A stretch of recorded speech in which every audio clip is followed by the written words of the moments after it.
Hey, good morning, econ students.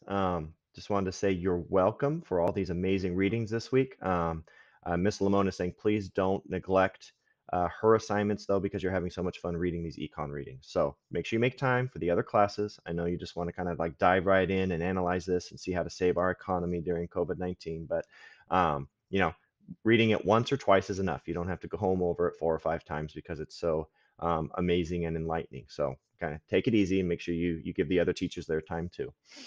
I'm going to make a video for each of these readings, kind of talking through the questions to help you, because I know sometimes it can be tricky to see exactly am I getting what Mr. Mefford's trying I should be getting out of this reading. So this is chapter 5, the rise and fall of business, and these are the slides you need to answer, and I'm just going to talk through the 4 questions here. So the first one was why is capitalism or the rise and fall of business rather than just the rise? And that is the idea that it's not just capitalism isn't just, oh, we started new business, we started new businesses, we started new businesses. It's also the fact that those businesses fail. Um, that is teaches and grows the economy as much as the fact that new businesses are started. Because again, the key idea here is change. The economy is always changing. People's needs are changing. Look at the situation we're in right now. Everything's changing. What people needed financially, the kind of work people were doing 3 weeks ago has been radically altered. And for the next several months, the economy needs different things. Again, Amazon's hiring more people. There's tons of people getting jobs as delivery people because no one's leaving their homes.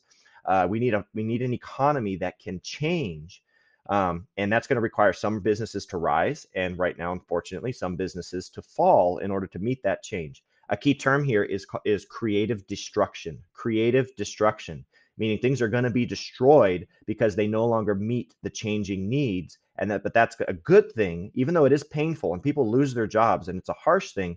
But it's creative because now those things are dying out so that new business models can be born that better serve the needs of the economy, that better um, distribute the scarce resources with alternative uses. That's the whole point of the economy, is say, how should I use my time now? How should I use my money now? How should I use my resources now? And creative destruction and the fall of businesses allow that to happen.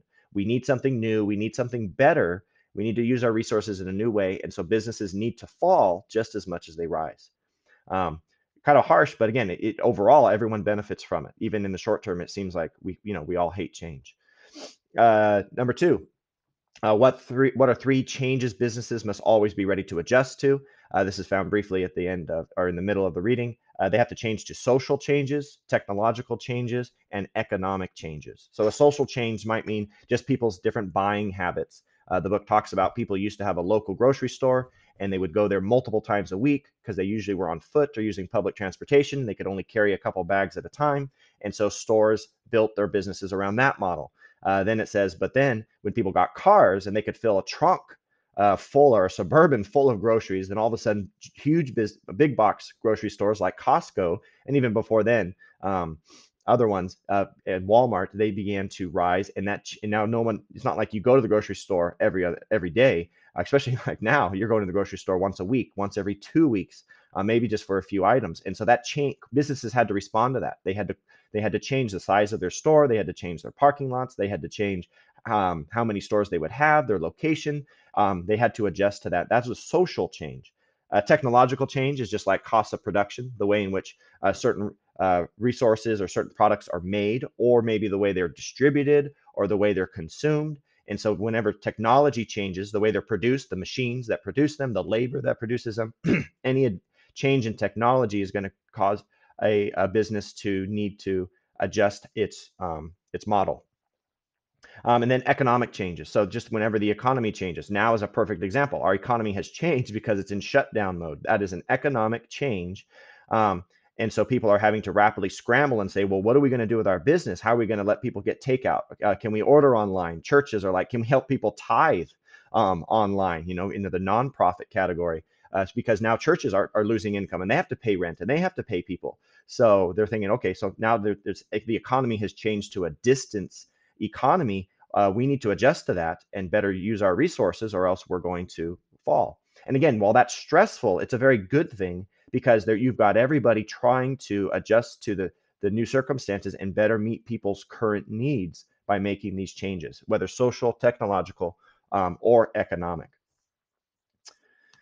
Question 3, why is the vulnerability of businesses a good thing for the economy as a whole? Well, we've already kind of said this, but basically it's because it's good they're vulnerable because then they have to perform.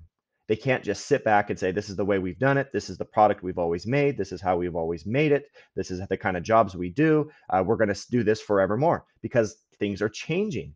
They're changing because the world is changing, sometimes for good. Sometimes it seems like a negative thing, or things are changing because new ideas are being born and there's new innovations and there's new advances. Um, and so it's good that businesses are vulnerable and in danger of being outcompeted and in danger of running out of money and taking losses, because then they have to perform. Um, One of the nice thing about the free market and capitalism is that if a business is failing, if it's not meeting people's needs, if it's not satisfying people, if it's not using scarce resources with alternative use as well, then it's going to fail. And that's a good thing because you're weeding out the firms that aren't doing their job. You're weeding out firms that are doing a poor job, and those resources then can go to the new businesses that are doing a better job of it. And again, while it's hard to see people lose their jobs and the stress of all that, the consumers or the society as a whole benefits because now a better service is replacing those that could not perform. And so resources aren't being wasted. This is it's kind of Darwinian. It's kind of a survival of the fittest. Um, but not necessarily as harsh because again, if you fail, the hope is, and we'll get into question number 4. The hope is you start over in a new way. It's a good thing because it basically, if you're vulnerable, it means, hey, stop doing that. It's stupid. Stop doing that. It's not working. Your business model is no good. Don't just die and be a failure. No, try something else. Adjust, make a change, and do find something that actually works. And then both you and society will benefit from that. So again, it's a good thing to be vulnerable, so that we can better adjust to changes. Number 4, considering the life cycle of businesses, what priorities should an economy make to benefit most people? Life cycle, that implies, again, the vulnerability that businesses are not permanent. At least they should not be permanent. They should be fluid. They should have to change. They should have to adapt. They should always be having to pay attention to whether they're making profits or whether they're taking losses and try to evaluate what they need to adjust to fix that. It's like a constant feedback loop of how can I get better? How can I get better? How can I get better? And when you have all your businesses asking that question, your entire society is going to benefit because they're thinking we got to make this change, and they're making changes to better help the society get the resources they want. So what they can do, what economy to benefit most people is make it easy for people to start new businesses, make it easy for people to jump into a market with new ideas, and make it easy for people to get out of a business. Make bankruptcy laws lenient. One of the best things about the United States is you can go bankrupt, and that doesn't mean your life is over. It just means, you know what, that business venture is over. We're going to try something new. A lot of businesses, major businesses, corporations have gone bankrupt, and they're just reorganizing because they realize we've got to head in a new direction. It doesn't mean extinction. It doesn't mean people, again, are just their life's dreams are forever and permanently lost. The great thing about a market economy, if we make it easy to start new businesses and easy to go bankrupt, is that you can always try again, that you can fail and try again, fail and try again. That is a good thing because you're not wasting time. If you fail, that means I was going to do something that was not working. I don't want to waste my business. I don't want to waste economic resources doing something that doesn't work. So we want to make it easy as an economy for new businesses to start and old businesses or non-performing businesses to go bankrupt and start over. That's actually specifically in the current economy.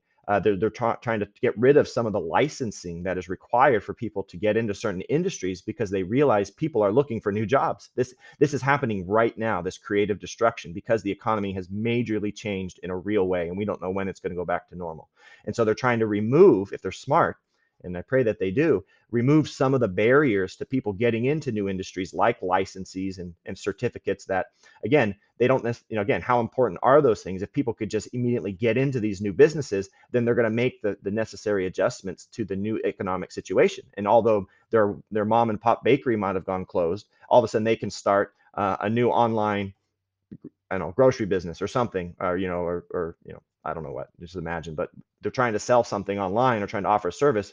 And if there's all these regulations preventing them from getting into that industry, well, then that's just going to lead to more unemployment and more apathetic, unmotivated people. So we want to keep the barriers to entering business and to getting out of business as low as possible. And we want to avoid the opposite of that, high barriers to getting into an industry and making it really hard to end a failing business. Um, we want to avoid the idea of saving businesses, of protecting businesses. Politicians will do that all the time. Again, watch out for politicians. Hopefully you see a theme here. They don't care about the economy. They care about the votes, or they just don't know what they're talking about because they've never run a company. But we don't want to protect a business that's not doing its job. We don't want to protect, if a business is failing for any other reason besides maybe, again, something that's very temporary, there's no reason we want to protect that business. We want it to die. We want it to adjust. We want it to make the necessary changes. Otherwise, it's holding back the economy. It's holding back resources. It's wasting things. And so we want to let it. We want to let it go and let something new take its place. All right, chapter 5: Rise and Fall of Business.